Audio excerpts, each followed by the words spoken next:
Janet Rosenbaum of the Johns Hopkins Bloomberg School of Public Health has put out this report.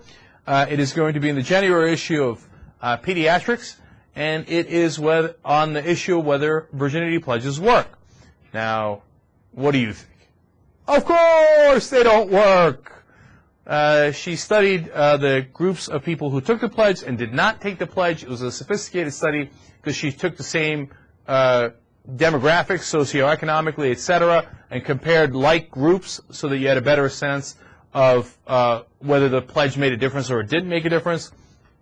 By 2001, in these groups that she was studying, 82% of those who had taken a pledge had retracted their promise. So they were like, yeah, I'm going to remain a virgin. Now, on the other hand, she's really hot. So maybe not. By the age of 21, both sets of groups, identical numbers, had already engaged in various different sexual activities, including oral and vaginal. Okay, just letting you know.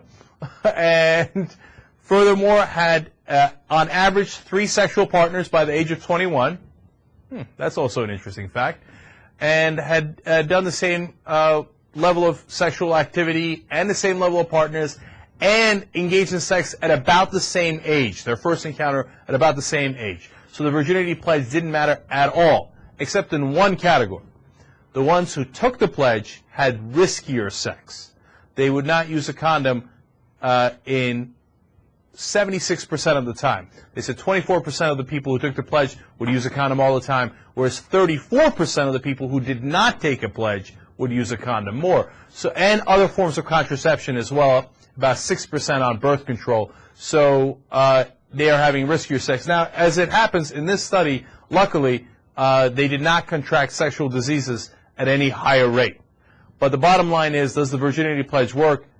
Definitely not. They have sex anyway in the same exact frequency, same exact manner, and at the same exact age. They just have it a little riskier because, of course, they've been taught that condoms and other contraceptions don't work that well, so they don't bother using them as much. So the jury's in. It's over. These virginity pledges are stupid. Don't bother. Okay? Be a reasonable and responsible human being. Teach kids the right things. Teach them about contraception. Don't do these nonsense abstinence-only programs, and you'll get better results. And by the way, the reason that the kids have these sex at about the same time and the same frequency is because they're all human beings. It's like saying, hey, some people took a pledge not to breathe in as much oxygen.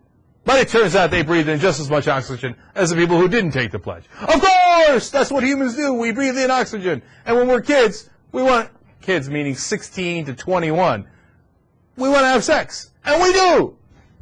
And any kind of pledge doesn't make no kind of difference. You can make any pledge you like. It doesn't work. If that's something you want to do, if you want to, stay a virgin until you get married, keep it to yourself. There's no need to make a pledge. There's no need to have one of those crazy ceremonies where your father's there. And have you seen those? No.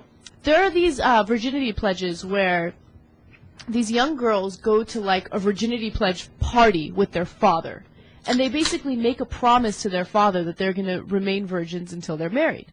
I think that's so unnecessary. I think that if you choose to, remain a virgin until you're married, keep it to yourself. It's a personal decision. No one else needs to know about it. I feel like if you're one of those people who constantly needs to say, like, I'm going to do this, I'm going to do this, and you constantly have to tell everyone else about it, it usually means you're not going to do it. Well, that's a pretty decent point, although there's a lot of group pressure, too. Right. They say, oh, we're all going to do this virginity pledge. Are you going to do it? And then Sally has to say, no, I'm a slut. I'm not going to do it. So then she feels bad. Then she goes and she looks into her dad's eyes and says, Dad, I promise I won't nail any guy, right? Right. Or I won't blow him. I won't do anything. Oh, it's so uncomfortable. I think I did hear about it before.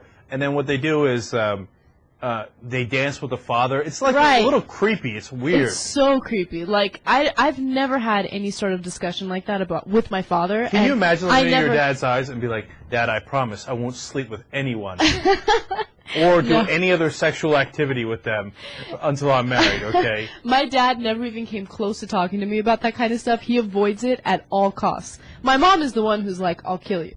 I'll kill you.